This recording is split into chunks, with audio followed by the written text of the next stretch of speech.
చేస్తాం. అక్కడ రోడ్డు మీద జరిగిన సంఘటన దానికి కారణాలు బయటికి తీసి మనం చేస్తాం. యాక్చువల్లీ ఈ బిగ్ బాస్ ఈవెంట్ తర్వాత పోయిన ఆదివారం సాయంత్రం జరిగిన ఈ సంఘటనలో ఈ యాక్చువల్లీ మీడియా మిత్రులకు కూడా తెలుసు ఆ రోజు రోడ్ పైన ఏం జరిగింది అనేది. So we're looking at it only from the law of point of view of law, rule of law, that's all. Okay, వాళ్ళు ఎవరు, రైతు బిడ్డనో కాదో అనేది పోలీస్కు చట్టానికి సంబంధించింది కాదు. కాబట్టి ఆ రోజు జరిగిన సంఘటనలపైన 2 ఎఫ్ఐఆర్లు బుక్ అయినాయి జూబ్లీ హిల్స్ పోలీస్ స్టేషన్లో. మొదటి ఎఫ్ఐఆర్లో ఏదైతే ఆ రోజు రోడ్ పైన జరిగిన వ్యాండలిజం, ఒక దాదాపు 6 ఆర్టీసీ బస్సులు డ్యామేజ్ అయినాయి, కొన్ని పోలీస్ వాహనాలు డ్యామేజ్ అయినాయి, కొన్ని ప్రైవేటు వ్యక్తుల వాహనాలు కూడా డ్యామేజ్ అయినాయి. తర్వాత అక్కడ ఉన్న డ్యూటీలో ఉన్న పోలీస్ ఆఫీసర్స్ ఇన్స్ట్రక్షన్స్ని కూడా గాలి కొదిలేసి పోలీసు ఇస్తున్న ఆర్డర్స్ని కూడా వాళ్ళు ఉల్లంఘించి కార్యకలాపాలకి పాల్పడ్డారు. వాళ్ళందరినీ ఇప్పుడు గుర్తించే కార్యక్రమం జరుగుతుంది. ఇప్పటి వరకు మొదటి కేసులో 16 మందిని అరెస్ట్ చేసి జైలుకు పంపించడం జరిగింది.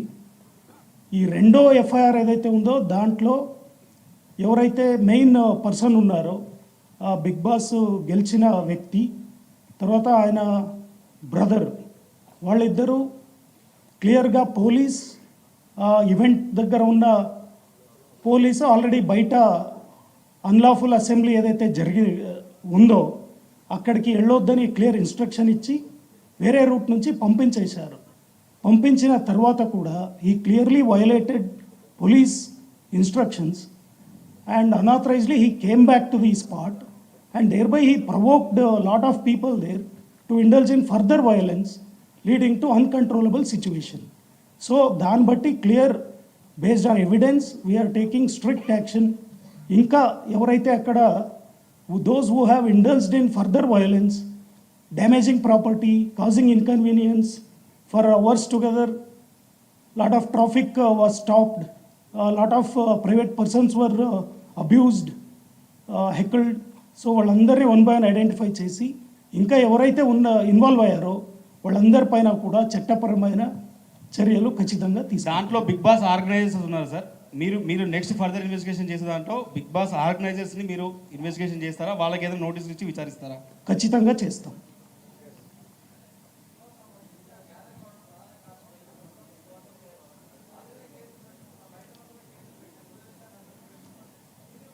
నో వదిలిపెట్టలేదు. ఇప్పుడు ఇన్వెస్టిగేషన్ మొదలైంది. ఇప్పుడు ఎవరైతే వ్యాండలిజము, హ్యూమిలియేషన్ను, అబ్యూజ్, తర్వాత వయలెన్స్కి దిగారో వాళ్ళపైన చర్యలు తీసుకుంటున్నాము. దీనికి ఆరిజిన్ ఎక్కడుంది అక్కడ కూడా ఖచ్చితంగా పోతాము. ఆర్గనైజర్స్ ఉండొచ్చు, దానికి కారకులైన ఎవరైనా ఉండొచ్చు, ఎవరిని వదిలిపెట్టే ప్రసక్తే లేదు. ఫ్యూచర్లో దీనిపైన చర్యలు ఏముంటాయనేది ఖచ్చితంగా we will keep issuing press note also, we will tell, and also